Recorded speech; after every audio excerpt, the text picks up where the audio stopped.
Buenas noches amigos, soy Joaquín Ricardo y como cada viernes a las 10 de la noche por Voz Media Network procedemos a hacer una nueva entrega de nuestro programa Comentarios y Reflexiones. En esta primera sección procedemos a analizar las principales noticias internacionales y nacionales que acontecen en el mundo y que afectan a la sociedad dominicana. En el tema internacional, este programa se graba los jueves y sale los viernes a las 10 de la noche. Hago la mención porque cuando estaba grabando este programa había una información importante de que el principal líder de Hamas, Yahya Sinwar, había sido muerto por las fuerzas de defensa israelíes en un intercambio, una operación en uno de los principales pueblos de Gaza y estaban confirmando mediante las pruebas de ADN si era realmente el líder de Hamas, la persona que había muerto. Si eso es así, eso es un punto de inflexión en la guerra que libra por su propia supervivencia y contra el terrorismo asesino de Hamas, Israel. Hay que esperar, yo me imagino que ya cuando este programa salga sabremos si fue ciertamente el líder de Hamas o si en caso contrario no fue él. Pero reitero, de ser así, sería un punto de inflexión importante en el tema de la guerra que libra el Líbano que libra Israel en varios frentes, tanto con Hamas en la zona de Gaza como con Hezbollah en el Líbano y hasta cierto punto los ataques que también recibe de Irán y de sus fuerzas aliadas, como es el caso de los Houthis. En el aspecto nacional, pues queremos resaltar, en primer lugar, comenzó la pelota invernal, como le llaman, comenzó la pelota dominicana, es decir, que se miden los equipos de siempre y es uno de los pasatiempos favoritos del país que siempre nos acompaña en estos momentos de reforma.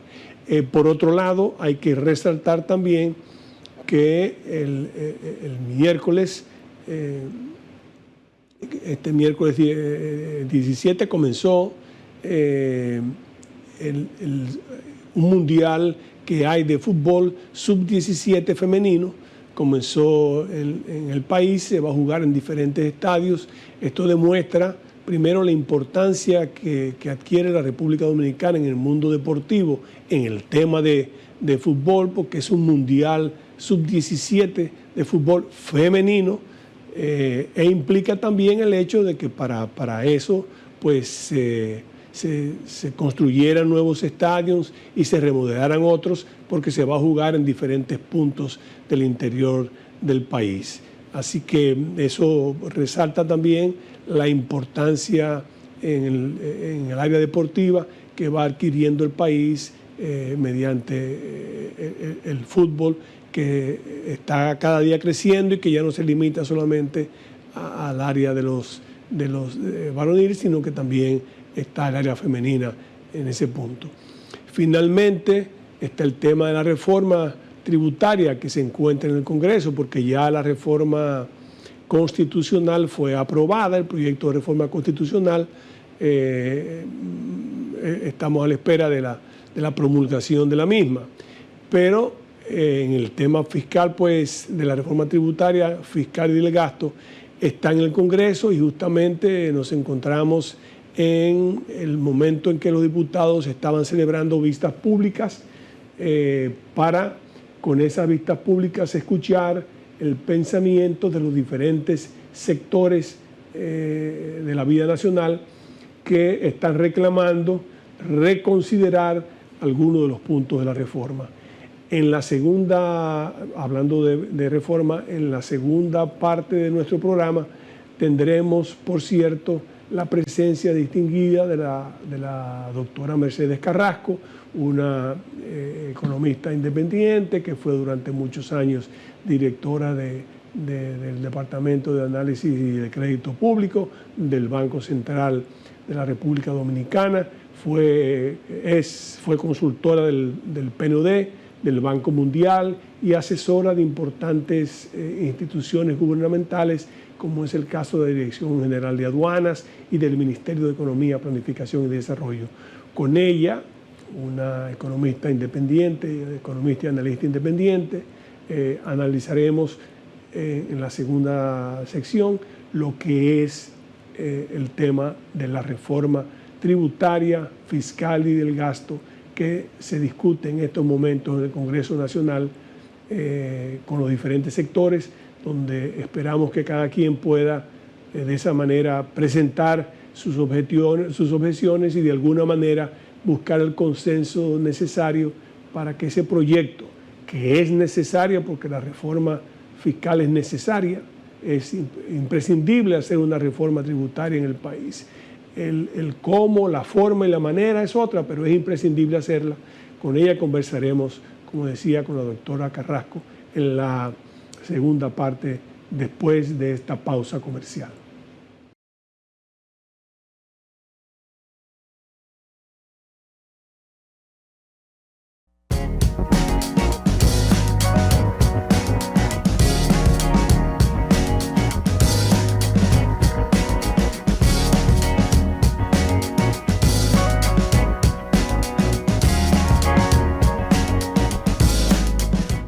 Seguimos, amigos, en la segunda sección de comentarios y reflexiones. Hoy, como ya dijimos en la introducción del programa, en la primera parte, nos honra con su presencia doña Mercedes Carrasco, una economista y analista independiente, pero que ha desempeñado múltiples funciones durante muchos años. Por ejemplo, en el Banco Central de la República Dominicana fue directora de Análisis y Créditos Nacionales. También estuvo como asesora, como consultora del Programa de Naciones Unidas, el PNUD y del Banco Mundial. Fue asesora también de importantes ministerios como el de Economía, también de la Dirección General de Aduanas y de otras instituciones importantes en la República Dominicana. Con ella vamos a escuchar su pensamiento, lo que ella considera acerca de la reforma fiscal, o mejor dicho, la reforma tributaria. Debería ser además fiscal y de gasto que el gobierno ha presentado ante el Congreso Nacional. Soy de los que opina, antes de darle la palabra y la bienvenida a nuestra distinguida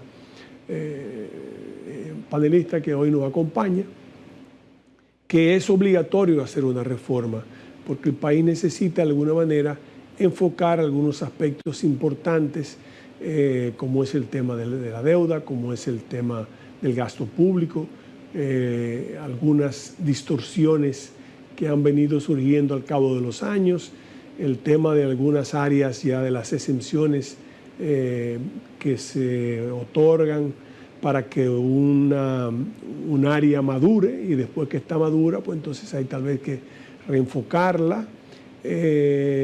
Y hay obligatoriamente también que buscar más dinero para que se puedan continuar realizando las obras de infraestructura que el país necesita. Pero ese dinero que se recaude debe ser también utilizado de la manera más, no solamente más transparente y más pulcra, sino también que más convenga para el desarrollo económico nacional. Después de esta introducción, por mi parte, le damos la bienvenida a doña Mercedes, y estos micrófonos son suyos y este programa es suyo. Muchísimas gracias por obtemperar a nuestra invitación. Ha sido muy gentil, doña Mercedes. Sí, muchísimas gracias, señor Ricardo, por la invitación que nos hace. De verdad que es una oportunidad de estar en contacto con su amplio público para explicar el tema del momento, ¿verdad? La reforma fiscal. Entonces, sobre su pregunta que usted planteaba, yo quizás comience primero, ¿qué nos llevó a esta reforma? Entonces, auscultando las cifras de las cuentas fiscales, nos damos cuenta que las razones son varias, que han derivado en un déficit creciente y en unos pagos de intereses sobre la deuda, que es el principal motivo porque las firmas calificadoras y los organismos internacionales están presionando para que la relación intereses de la deuda sobre los ingresos corrientes disminuya, porque ya llama la atención entre sus pares, porque ese ratio se monta en 35.7% en este año 2024 y es 3 veces más y 4 veces más que nuestros países que son pares en la calificación riesgo país. Pero ¿cómo llegamos hasta aquí? Y es el punto que es interesante conocer. Cuando uno mira la primera información desde el punto de vista de las cuentas fiscales, que son los ingresos del gobierno, ¿verdad? Sus recaudaciones, nos damos cuenta que como proporción del PIB están crecidos en 1.5 puntos porcentuales, mientras que el gasto lo hizo a razón de 4 puntos porcentuales, es decir, más del doble de lo que crecieron los ingresos. Con el agravante de que los ingresos, cuando uno le descuenta lo que son los adelantos que ha recibido del sector financiero, las 2 amnistías fiscales, el acuerdo de Barrigol, el acuerdo de Aerodón, que son ingresos no recurrentes, no son propios, son de una sola vez. Cuando se lo descuenta, nos damos cuenta que los ingresos sobre el PIB han permanecido constantes. Entonces, una primera reflexión, es un sistema tributario que no se ha manejado de forma eficiente, no ha sido capaz de aumentar un 0.01 como proporción del PIB. Entonces, yo hago esa primera reflexión porque estamos dejando una reforma tributaria para gestionarse en manos de unos administradores que no han sido capaces de gestionar de manera correcta la generación de los tributos. Entonces, una primera reflexión. Vámonos al gasto. Cuando uno ausculta el gasto, se da cuenta que el gasto ha tenido un comportamiento distinto entre lo que es el corriente y de capital. El gasto corriente ha tenido un crecimiento exponencial, mientras que el gasto de capital ha permanecido constante, la curva incluso cae como proporción del PIB. Un gasto de capital en cualquier economía que esté cayendo es una señal a mediano y a largo plazo de sostenibilidad del crecimiento económico y de las propias finanzas públicas. Entonces, ese gasto corriente, vamos a describirlo, cuáles son los componentes de las partidas que más han crecido, pero en el gasto de capital, antes de pasar al gasto corriente, esta proporción del PIB se coloca en 2.1%, es la relación más baja del gasto de capital en los últimos 72 años. Cuando lo compara, que siempre tengo que compararlo e invocar las finanzas públicas del doctor Balaguer, realmente este ratio es menos de la mitad de lo que fue el comportamiento de la inversión pública. Y con el agravante de que este gasto de capital se está financiando, lo poco que es, con deuda, contrario a lo que ocurrió en la gestión de Balaguer, que fue con ahorro interno, que eso le da fortaleza a las finanzas públicas. Pero sigamos en esta gestión, de manera ahora a ver los gastos corrientes que más han crecido. Hay 3 partidas que se destacan por su rápido crecimiento y su ponderación dentro del gasto. La primera es el gasto de los subsidios a las EDES, al sistema eléctrico. Ese monto se coloca en 96.000 millones en 2024 y este monto se ha cuadruplicado. Cuando uno lo compara con prepandemia y pospandemia, 2024, esos 2 años, o sea, se ha multiplicado por 4. Un gasto que se multiplique por 4, es razón de duplicar cada año, es un problema desde el punto de vista fiscal. Y es por eso que se dice que el talón de Aquiles de esta gestión y de esta situación lo representa el sector eléctrico. ¿Y cuáles fueron las razones que nos llevaron a tener un gasto que se multiplique por 4? Las pérdidas en transmisión y distribución. Las pérdidas se encontraban en un 30% y en menos de 4 años se colocaron en 43%. Es decir que, contrario a lo que se suscribió en el pacto eléctrico, que debíamos de bajar la pérdida cada año, se multiplicó por -1 e incrementó. Entonces, esto ha hecho que cuando uno analiza lo que significa en las finanzas públicas, el hoyo eléctrico representa el 40% del déficit. Entonces, aquí hago otra reflexión. Nos vamos a una reforma tributaria, porque no es fiscal, con este problema de fondo, cuando sabemos que se va a ir a un hoyo, un hueco que no va a tener productividad y vamos a seguir replicando lo mismo de las pérdidas. Entonces, es una primera reflexión. Debemos de corregir las ineficiencias, porque son ineficiencias, porque desde el punto de vista de un sector que estaba funcionando con una pérdida de un 30%, ¿cómo se deja deteriorar en tan poco tiempo? Entonces, una primera reflexión. La segunda es respecto a lo que corresponde a la nómina pública. La nómina pública ha crecido alrededor de un 60%, 66%.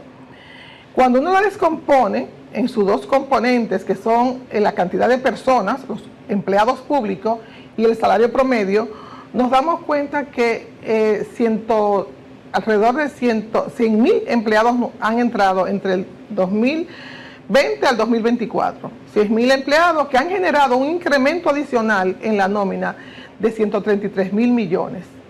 Entonces hago otra reflexión. La reforma está buscando 122.000 millones y yo solamente con esta partida la incrementé más del monto de lo que estoy buscando. Entonces he llegado a la conclusión siguiente. Claro, podría ser simplista, pero es para tomarla en consideración y tiene un costo político. Es, si la nómina que yo tengo actualmente me genera unos servicios públicos deteriorados, porque se han deteriorado todos los servicios públicos y más caro, la nómina, volvamos hacia atrás, nos colocamos en el año 2019, tenemos menos empleados, porque al parecer la curva de aprendizaje de los 100.000 casi que entraron fue lenta, por no decir otra cosa, porque deterioraron 911, el metro, pasaporte. Entonces, esa es otra reflexión que hago con esa partida importante en términos de el cuánto y el valor monetario que significa. Vayamos entonces a la siguiente partida. Antes de llegar ahí, sí, vamos a hacer algunas precisiones en aras de, yo creo que algo, por lo menos por mi parte, para ayudarle un poco en el tema. Yo creo que lo que usted dice es su opinión y tiene elementos para hacerlo. Pero ciertamente el país está bregando con un déficit fiscal desde hace más de 20 años. Hay que tomar en cuenta que el único gobierno aquí que no tuvo déficit fiscal, déficit presupuestario, fue el gobierno de Ernesto Balaguer. Así es. De ahí en adelante, a partir del año 2000, porque todavía en el 96 al 2000 tampoco hubo déficit, pero del 2000 en adelante hemos venido sosteniendo un déficit fiscal creciente. Y el tema eléctrico, yo recuerdo todavía en la transición de 1986, en la campaña del 86, cuando un prominente dirigente del partido que resultó ganador después decía que en 90 días resolvía el tema eléctrico, y no fue así. O sea que es un tema que venimos arrastrando, que como usted dice, ahora, de acuerdo a las cifras que usted ofrece, pues las cosas entonces tienden a ser peores.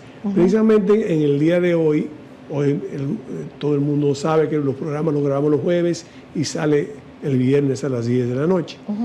Hay creo que el ministro Sigmund Freud dice que habla del tema del crecimiento de la nómina y según él, en esta administración la nómina no ha crecido menos que las otras que él compara.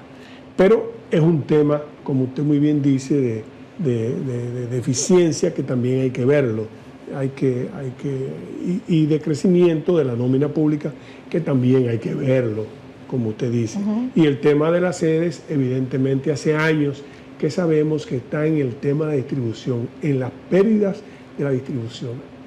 Hay personas que abogan, por cierto, que aprovecho antes que usted siga a preguntarle su opinión, por un tema de privatización. Yo a veces, las privatizaciones que aquí se han hecho no han sido realmente privatizaciones, sino algunas veces concesiones a grupos económicos en lugar de verdaderas privatizaciones. Y yo vengo de una escuela en la que yo creo que el Estado no es mal administrador. Hay casos siempre en que hay mucho dispendio, dependiendo, ¿verdad? Pero no es mal administrador. Pero realmente, ¿qué usted cree que debemos, antes de que usted siga, qué usted cree que debemos hacer con las sedes? Porque ese es un hoyo de 1.200 millones de dólares. 1.500, 1.500 millones de dólares. Mire usted, yo creía que andaba por 1.200. Voy a aprovechar esa precisión que usted hace sobre las declaraciones del ministro de Administración Pública, que realmente uno como conocedor de las cifras de hace muchos años, un ministro que esté dirigiendo su ámbito, que es justamente lo que es la administración pública, y no sepa el quantum, es un poco, llama la atención, porque lamentablemente él se refirió a la administración central. Yo me estoy refiriendo al total de empleos públicos, que más que la administración central. Entonces, la cantidad que tiene de personas a su mando, porque él que va a ser el rector, y que está llamado a hacer una reforma, y traigo a colación un dato sobre ese ministerio, que no fue porque es un nuevo ministro. Cuando uno hace un ranking de todos los ministerios, su crecimiento porcentual, 2019, 2023 o 2024, igualmente, hay ministerios que crecen más de un 100% su nómina. Y justamente en ese ranking, quien encabeza es el Ministerio de Administración Pública con 185%. De aumento de la nómina. Entonces, uno dice, el reformador, creo que hay que reformarlo primero a él. Si tiene una nómina tan creciente, y si en la primera ola de reforma tuvo que incrementar la nómina, imagínese la segunda ola. Entonces, quise hacer la reflexión sobre el tema de las ERES. Recuerde que veníamos ya del 2012 al 2020, las pérdidas disminuyeron de 44 a 30, o sea que, como usted dice, podemos ser buenos administradores desde el gobierno, desde el Estado. Ahí se dio muestra de que se bajó 14 puntos. Entonces, ¿por qué multiplicamos por -1 los logros alcanzados? Entonces, lo que hay que auscultar, ¿qué ha pasado en esas administradoras, los gerentes? Entonces, tenemos que ver, antes de irnos a abocar, no, hay que privatizar, no, hubo frutos, hubo evidencia de eficiencia antes de pasar al otro extremo. Entonces, yo comulgo con usted. El sector público, si está en buenas manos, es bien gestionado, y quizás podríamos hacer un mix, quizás de combinación, una gerencia compartida entre sector público y privado. Es una especie de las fiducias que se están haciendo ahora, ¿verdad? Podría ser. Entonces, siguiendo con el otro componente, y ahí, porque es muy bueno su planteamiento, el déficit eléctrico existía siempre, pero no en la magnitud que está ahora, que eso es el tema, las magnitudes. El tema de la deuda, sí, pero el endeudamiento que hubo del 2020 al 2024, yo se lo voy a dar con dos números. Desde el año 70, que tiene el Banco Central estadística de la deuda pública, desde el 70 hasta el 2012, el país se endeudó por 24.000 millones. 40 años duramos para endeudarnos con 24.000 millones. Hago el mismo cálculo. 2020... lo comparo con el 2024, incluso soy más precisa, tomo agosto 2020 hasta julio de 2024, la deuda ha aumentado en 26.000 millones. Es decir, lo que yo duré 40 años, me he incrementado en 4 años. Entonces, este endeudamiento masivo es lo que ha dado lugar a que los intereses tengan un crecimiento tan alto que ya haya dado una alerta roja a los organismos internacionales. Entonces, ahí que está el meollo, la forma del endeudamiento tan rápido que viene provocado por estos gastos que yo le he comentado. Entonces, pudiera argumentarse, perdón que me interrumpan, en ese caso específico, y no deja de tener razón, el tema de la pandemia, en cierto modo uno de trastornó, sí, pero no sé la magnitud, pero hubo que tomar préstamos para poder hacerle frente a eso, sea que el sector privado colaborara o no, pero eso pudiera ser, en cierto modo, una justificación de una parte de la deuda tomada. Sí, es una parte que 1 de cada 10 préstamos fue para la pandemia, los otros no son para la pandemia. Okay. Y ahí voy a entrar también en esa, podríamos decir, labor de tesorería. Cuando el gobierno se endeuda es para un préstamo, para un proyecto específico, ¿verdad? Sí, claro. Aquí no ha ocurrido eso. Aquí la primera emisión de bonos, que fue el momento en que entraron en septiembre, que alcanzó una cifra récord, creo que de 1.000 o 2.000 millones, porque la estimación del déficit fue por encima de lo que ocurrió. Ese dinero se guardó en el Banco de Reservas y en el Banco Central. Entonces se siguió con la misma dinámica. Hay un componente de esa deuda que está... Eso es cuando usted dice septiembre de 2020, de 2020 al inicio de la pandemia. Al inicio de la pandemia, que se sobreendeudamos. Nos sobreendeudamos y lo guardamos en el Banco de Reserva. Una pésima labor de tesorería. Pero démosle el beneficio de la duda que no tenían el lápiz bien afinado para hacer la estimación. pero luego sí se siguió haciendo. Entonces, uno entra a otra pregunta. ¿Para qué te endeudas para guardarlo? Entonces, ahí se abre todo un cuestionamiento, porque esos recursos se están guardando en el Banco de Reservas y la ciudadanía no sabe cuál es el gasto que se está realizando con esos depósitos. Entonces, el endeudamiento tiene componente, mínimo de la pandemia, pero tiene un componente también fuerte para gasto corriente y tiene un componente fuerte para guardar el dinero. Entonces, viéndolo en su conjunto, los intereses de la deuda obedecen a un endeudamiento masivo que tiene un destino que no es el que es llamado, que es la inversión de capital. Y cuando un país no invierte o invierte tan poco, porque estamos castrando el crecimiento futuro, estamos perdiendo primero el efecto dinamizador en la economía que, como usted sabe, fue utilizado de manera magistral por el doctor Balaguer, que genera un circuito virtuoso. Sí, entonces lo sabemos, entonces se ha perdido ese dinamismo. Hice el siguiente análisis, me fui a momentos de crisis en el pasado y vi que habían hecho los gobernantes en cada momento de crisis, y hay crisis emblemáticas, 90-91, ahí tenemos, se combina, la inversión fue un 6% del PIB, que empujó el crecimiento económico con las reformas que se dieron, ¿verdad? La arancelaria, la tributaria, el conjunto de reformas y la laboral. Pero fue 6.5, es casi el pico más alto en la historia.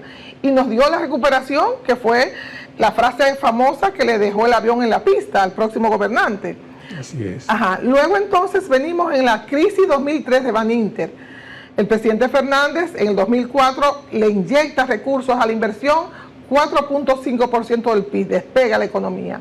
Vuelve la crisis financiera internacional 2009, de nuevo se adopta porque eso es lo que manda la literatura y lo que manda la experiencia, 4.3% del PIB. Entonces ahora, en esta crisis que no acabamos de salir, hemos entrado en una inversión que es el punto más bajo, como le comenté, 2.3, 2.1, incluso para este presupuesto 2025 está contemplado una disminución incluso en términos nominales. Entonces, quería hacer esa reflexión antes de entrar a la hora de la reforma. Quería hacer esa... Sí, lo de la inversión pública es obvio, que esa es una de las razones que se argumenta para la reforma, porque el gasto de inversión, yo digo así, yo soy neófito, no soy economista, esa no es mi área de especialidad, pero yo digo que también en los últimos años, el hecho de usted, ¿cuál sería la palabra más correcta? Digamos, el presupuesto lo han dividido tanto, lo han especializado tanto, que han dejado realmente, en cierto modo, el Poder Ejecutivo, el que fuese... Poco margen de maniobra. Con poco margen de maniobra, porque el tema el 4%, sí, el 10% a los ayuntamientos, se entrega o no se entrega, yo digo nominalmente, tanto para los bomberos, llega a un punto en que lo que queda para realmente la inversión pública es poco, es un margen de maniobra realmente poco. Tal vez de ahí muchos justifican el endeudamiento, que por mi formación uno no pero siempre si son, a veces cuando son para obras reproductivas, pues la cosa sería oportuno, el endeudamiento es más pasable, porque usted puede pagarlo, tiene su repago luego. Con la obra, ¿verdad? Entonces, ese es un tema que hay que ver qué vamos a hacer con la inversión pública antes, como usted dice, que usted lo ha explicado muy bien, para entonces entrar yo quise acotarle eso, porque creo que desde hace años hemos visto cómo ha ido bajando, de hace muchos años, el tema de la inversión pública producto del poco margen de maniobra. Pero esa respuesta suya, y ya comenzaríamos con la parte de los puntos que yo quisiera que usted, con su brillantez y su facilidad de exposición, pudiera analizar sobre el tema de los puntos que más o menos la reforma toca, que son muchos, pero uno puede tocar los que más o menos el pueblo más le interesa. Eso lo hacemos, doña Mercedes, con su permiso, después de una pausa comercial. Perfecto.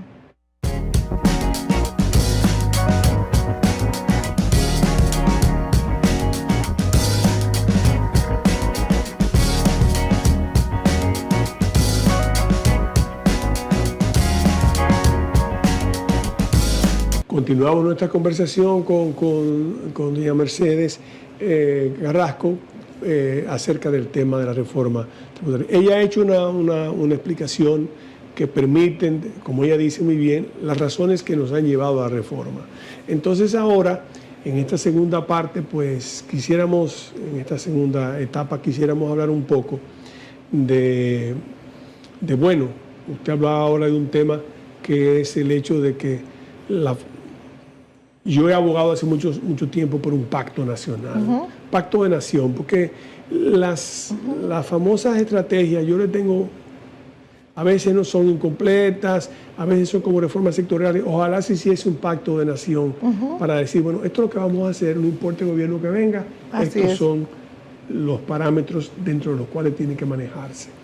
Pero además de saber su opinión, entonces quisiera formularle ya preguntas un poquito más directas que usted nos ilustre sobre lo que mortifica un poco la ciudadanía, como es el tema del ITEVIS, que ahora es IVA, y el hecho de si 0 a 18, o sea, vamos a decir, han ampliado la base y cuando hay, la teoría es que realmente se busque, si se amplía la base, se baja y entonces se busca un consenso, pero comencemos por esa primera parte que le preocupa un poco y que afecta evidentemente. Claro, nos afecta a todos. A todos, a un 60 o 70% de la población, porque creo que es el impuesto de mayor recaudación, ¿verdad? Sí, descansa 66% de la recaudación de lo que se pretende la reforma obtener, descansa en el ITEVIS, pero voy a ir a unos 3 adjetivos con los que he calificado la reforma. La he denominado que es una reforma que es regresiva, y voy a explicarlo, una reforma que es agresiva y es abusiva. Entonces, ¿por qué es regresiva? Porque justamente lo que usted dice, tanto el ITEVI o IVA como el impuesto sobre las bebidas alcohólicas, que son impuestos sobre los productos, sobre el consumo, más el impuesto que se crea nuevo sobre las bebidas azucaradas, eso me da el 72% de la recaudación. Va a descansar en esos impuestos, lo que significa que el sistema tributario será más regresivo, contrario a lo que decía la estrategia y lo que se consigna de los principios básicos de tributación. Tú tienes que tener un sistema que sea progresivo, porque progresivo significa que yo voy a obtener los recursos de los que más tienen.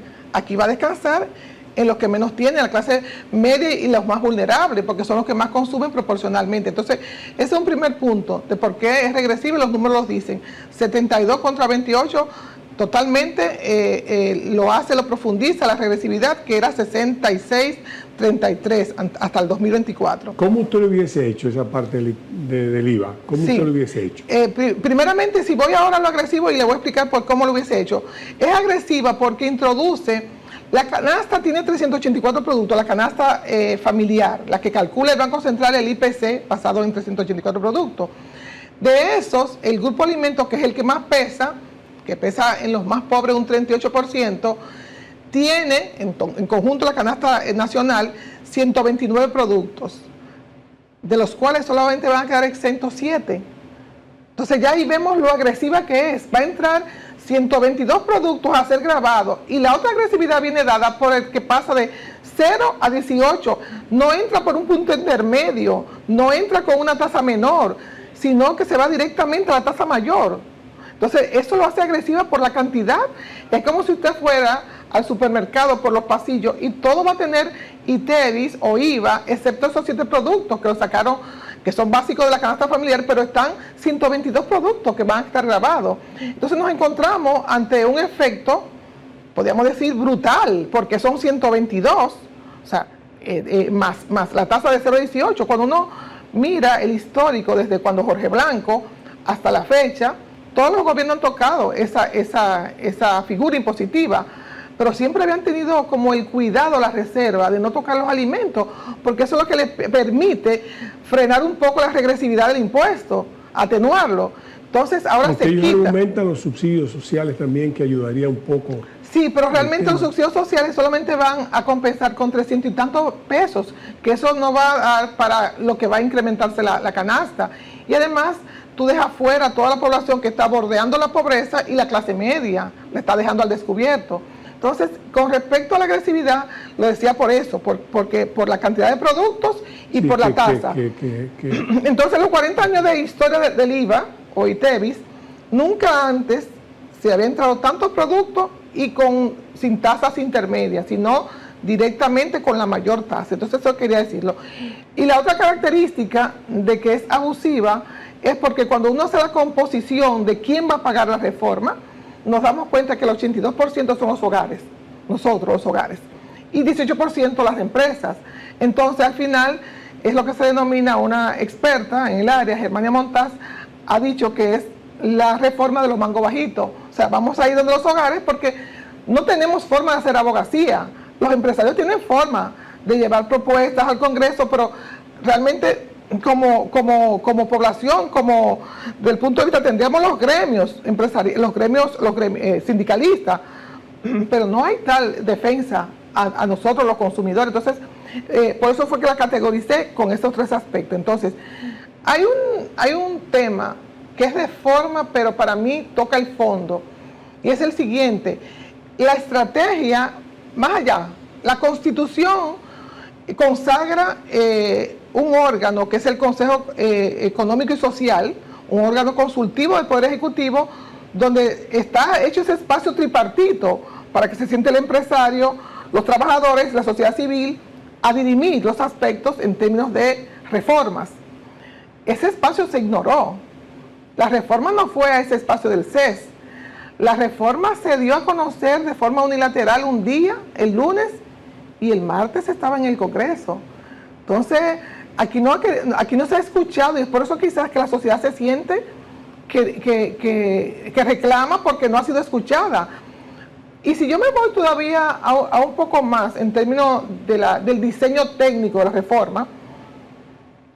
reforma se hizo en podemos decir, un cuarto cerrado de un equipo pequeño, donde ni siquiera los mismos técnicos del gobierno tuvieron acceso.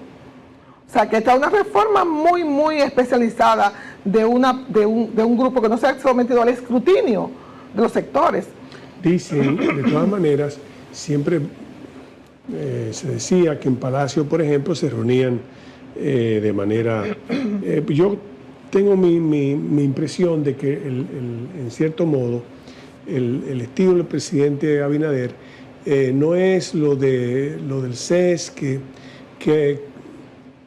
en los últimos años tal vez no ha arrojado el resultado que se hubiese querido, no por culpa del CES, sino las circunstancias, o sea, los actores ya involucrados, los empresarios y otros actores que van a ser tocados por el tema de las exenciones y otras cosas más, a veces prefieren dirimir. Entonces el presidente como que ha tomado su estilo, y dicen que hubo reuniones en Palacio donde más o menos se trataron los temas, pero tal vez ciertamente, como usted dice, el CES no, eso lo hemos comentado, pero desde hace unos años el CES,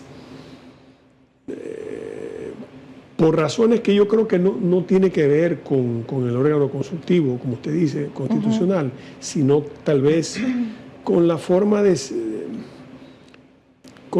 en que se manejan los diferentes grupos, vamos a llamarlo así, para no entrar en más detalle y que usted pueda seguir.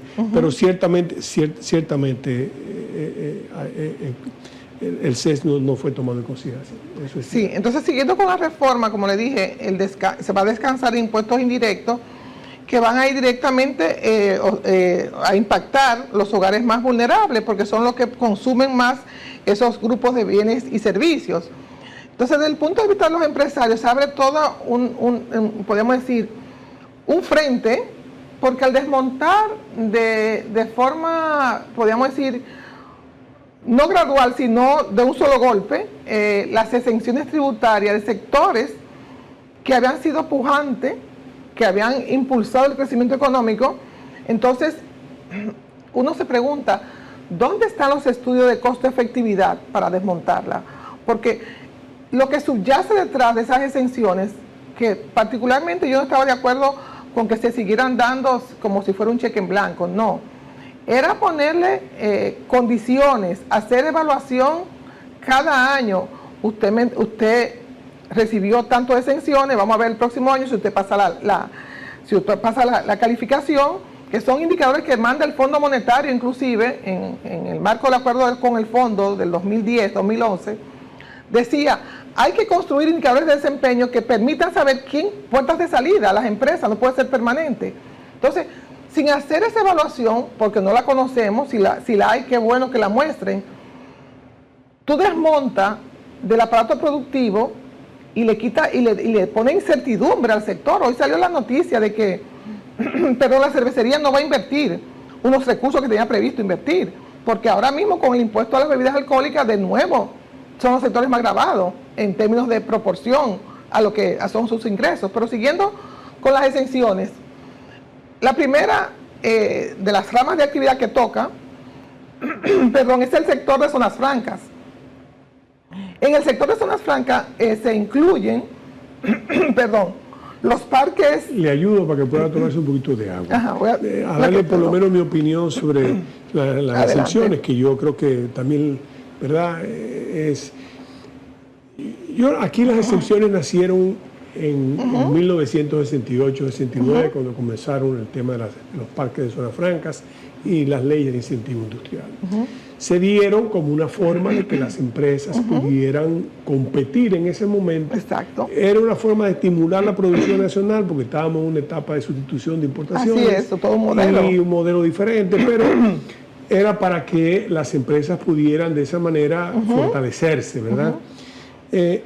Lo que pasa es que esas exenciones, con el tiempo, hace 50 años, 60 años, y los gobiernos, porque hay que decirlo, yo no voy a culpar a nadie, sino los gobiernos no hicieron esa evaluación pertinente que usted dice, bueno, de costo, efectividad, o como usted quiera llamarle, decirle, bueno, ya usted cumplió, usted es un presidente maduro, vamos a reorientar esas exenciones hacia otras áreas que se puedan necesitar, que es el caso del turismo. Hay áreas que posiblemente resistan sin ningún problema, que usted le toque, le elimine por completo, y otros que usted busque alguna compensación para entonces orientarlo. Bueno, queremos desarrollar Pedernales, vamos a Pedernales, queremos desarrollar el norte, por ejemplo, Samaná, la inversión, la cosa es un poco diferente, pero creo que en eso prefiero que usted siga.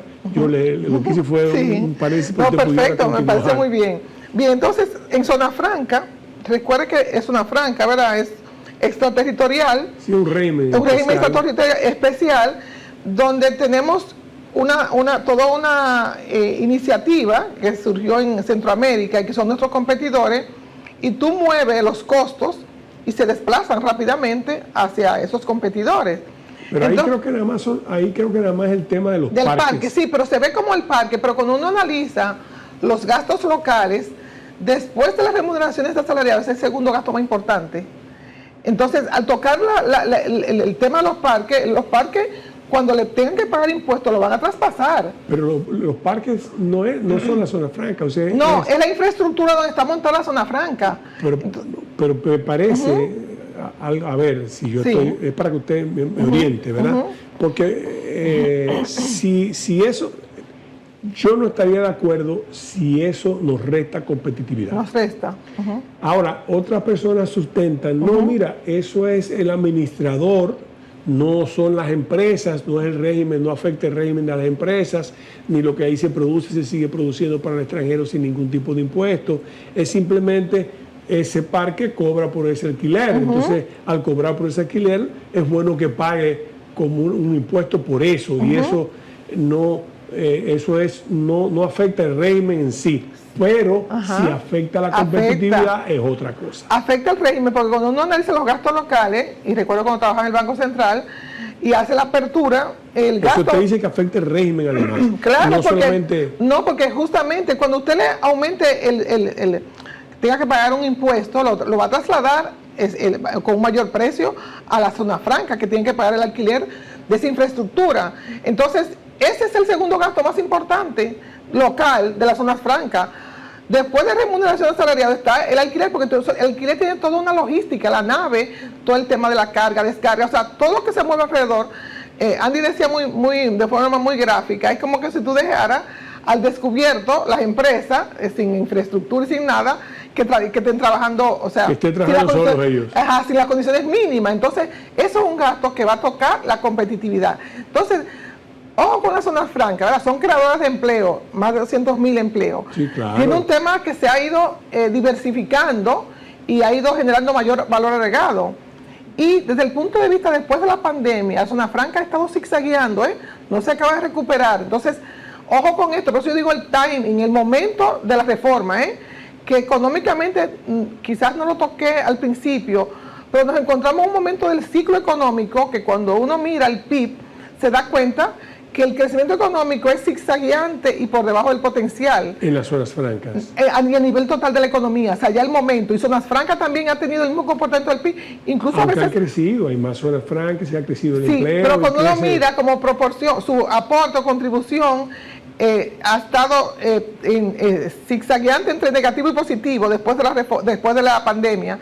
Y como proporción de la generación de divisas, ha perdido participación 2 puntos porcentuales, prepandemia, pospandemia, cuando uno compara las distintas fuentes de generación de divisas, es decir, remesas, viajes, que son los turismo, exportaciones nacionales y la inversión extranjera, su participación relativa es menor. Entonces, ojo con la zona franca en el momento y sabiendo que ese costo, que se ve como por fuera, sí es sensible en la estructura de costo de las zonas francas y frente a otros competidores. Si eso es así, no, yo estoy totalmente en contra de algo que nos reste competitividad. Así y es. más ahora que estamos intentando con mucho éxito, porque ya hay algunas empresas que estamos buscando el tema de los semiconductores. Exacto, para ir a la tenemos tecnología. La competencia de México, que es fuerte, porque la cercanía y otras cosas más. Sí. Yo creo que nada que reste competitividad hay que pensarlo bien. El gobierno tendría que pensarlo bien. O sea, por eso no... que le digo que ese análisis y podemos decir, esa discusión en una mesa, porque ahora nos mandan al Congreso de que se vaya a discutir la reforma los congresistas no saben desde el punto de vista de la parte técnica fuerte que está detrás. Hay que sentar el diseñador. Usted que lo hizo, escuche nuestra opinión y así entonces un juicio informado de las partes. Claro. Entonces me voy a otro sector que va a estar también brutalmente afectado, que es el sector construcción. Recuerden que como se comporta el albañil, crece la economía. Es el sector que más eslabona hacia adelante y hacia atrás. Y es el motor del crecimiento económico. Entonces va a ser tocado por dos frentes.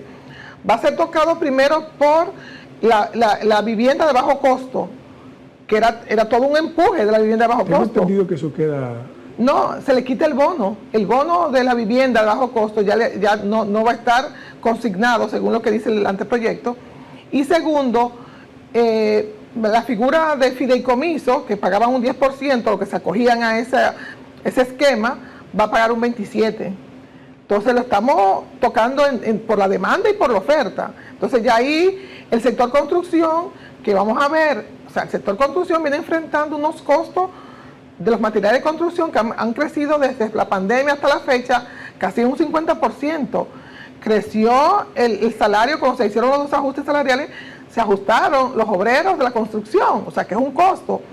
Y también enfrenta un problema, y que ya toca ya la parte monetaria, la tasa de interés de los préstamos hipotecarios está más alta que el año pasado, aun cuando hay cambio de postura del Banco Central hacia una política monetaria más expansiva. Eso iba a decir. Y no ha cedido, o sea, la tasa de política monetaria ha disminuido 2 veces, julio-agosto, y contrario a lo que debe ser el comportamiento, aumenta. Entonces aquí hay un tema en cuanto al, en términos técnicos de la señal que manda el Banco Central y cómo el mercado, que es oligopólico, la está transmitiendo. O sea, aquí se ha profundizado la concentración del sistema financiero en 3 bancos. Entonces eso no permite que las señales del Banco Central se traspasen, porque cuando hay competencia se permite que la señal fluya hacia el mercado. Entonces, pero también yo me pregunto, y mire, no tiene nada que ver con la reforma, pero yo me pregunto porque uno ve que a veces se libera una cantidad de dinero para los bancos, ¿verdad? Como usted dice, un sistema oligopólico, pues son 3, a pesar de los pesares.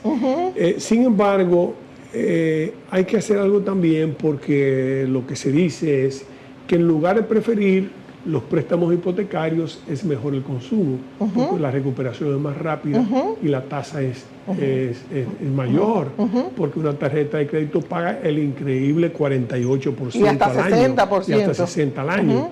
Entonces, es preferible a veces meter el dinero en los préstamos al consumo que en los préstamos hipotecarios, que son a más largo plazo, la tasa más baja, en muchos casos fijos por unos años. Entonces, ¿qué se puede hacer, dicho sea de paso, algo al margen de la reforma, para manejar eso un poquito mejor?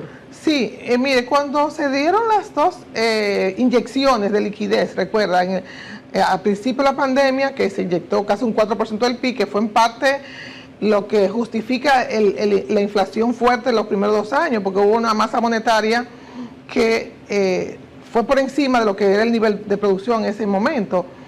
Realmente el Banco Central, la Superintendencia de Banco, no tienen como las garras, podríamos decir, para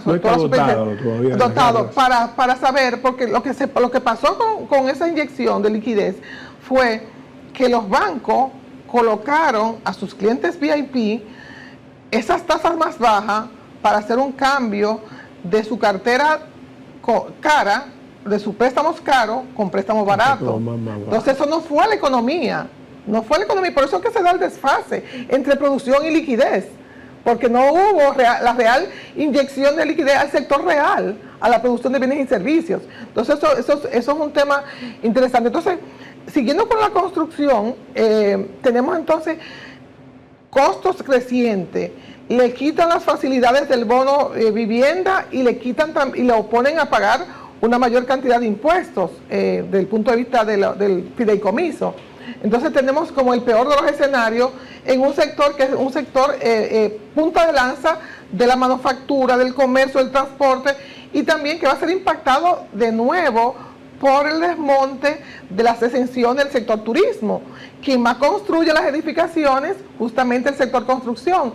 Y si tu demandante le van a quitar las exenciones, no te va a demandar más construcción de nuevas edificaciones. Entonces hay otro impacto. Entonces yo siento que aquí, al parecer, esa mirada integral de las interrelaciones de la economía, quizás no se hizo el análisis quizás con la exhaustividad que se requería, porque cuando uno ve todos esos huecos, entonces me voy a otro tema, ya quizás para finalizar, que son los dos impactos fuertes en la economía, que son el crecimiento económico, la inflación, y de ahí se deriva la pobreza y desigualdad, pasando por el desempleo. En la inflación, si uno toma la avalancha de productos que van a ser gravados, economistas hemos hecho estimaciones de primera vuelta que la inflación podría llegar a un 3% adicional, ¿verdad? Y se lleva la meta de encuentro, la meta que recuerda que nos tomó tiempo volver a la meta. El impuesto más cruel es la inflación, que afecta más a los que menos tiene. Ese 3% sería de primera vuelta. Una segunda vuelta porque se va a agravar el transporte de carga. Significa que todo lo que se acarrea va a tener una segunda vuelta. Y nos podríamos entrar en una espiral inflacionaria con las expectativas exacerbadas, donde los agentes económicos no se les ha escuchado. Entonces tenemos un escenario ahí que, como yo he dicho, estamos entrando en aguas turbulentas. A veces alguien comparó que esta reforma se parecerá a la del 90-92 de Balaguer, y yo le respondí, esta reforma, contraria a la de Balaguer, que fue la que permitió salir de una crisis sin precedente y retomar la senda del crecimiento económico, esta lamentablemente nos está llevando a una crisis sin precedente. Ahí, doña Mercedes, con ese punto que no es tal vez el del mayor optimismo que uno quisiera, tendríamos por razones de tiempo que terminar. Se nos quedó un tema importante que me hubiera gustado tener tiempo, pero no será, espero en Dios que no será la primera de muchas, que es el tema del déficit cuasi fiscal famoso que hay que aunque la reforma propone y le va a dar una buena parte, pero es un tema que tenemos que ver, en el que se incurre en el tema de que los diferentes gobiernos han violentado, por las razones que fuesen, no han podido cumplir, no han podido cumplir con lo que establece la ley de recapitalización del banco, que se hubiese permitido. Pero eso se nos queda. Le agradecemos muchísimo, doña Mercedes, su participación brillante, una exposición muy detallada, con datos, con cifras precisas, cómo se ve que fue, por qué fue directora del departamento precisamente de cuentas nacionales, ¿verdad? Y de análisis de cuentas nacionales. O sea, conoce las cifras y la maneja muy bien. Con eso, amigos, nos despedimos y será hasta una próxima entrega el próximo viernes a las 10 de la noche por Voz Media Network de Comentarios y Reflexiones.